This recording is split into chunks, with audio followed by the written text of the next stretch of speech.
Okay.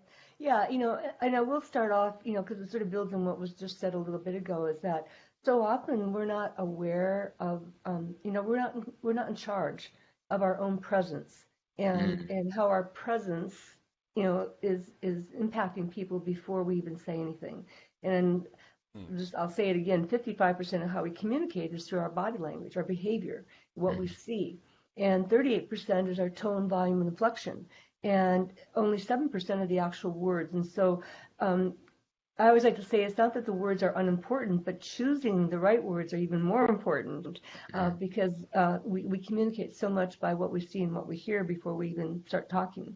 So just being aware of your presence, I know I'll share some things that I do in mediation that that are so translatable to so many walks of life. But when I'm doing a mediation, I want to make sure I get there in plenty of time. I've got my room set up, and I have a chance to be centered and calm. And so I do my deep breathing, and I'm totally ready when people come.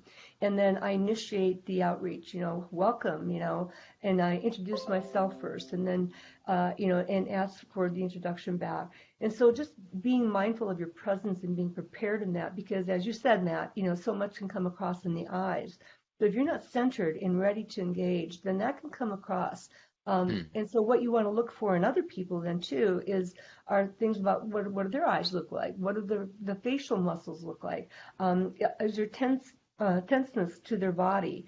And so as you're engaged with people too, by being aware of this, then that's where maybe spending a little bit more time connecting if you see that they are tense, and then even opening it up with, well, what's your objective for today? What do you hope to accomplish?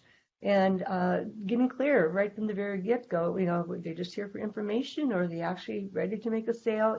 And so that what question becomes very important. But to be mindful then of looking at facial expressions, again, the musculature of their face can say a lot, clenching of the jaw.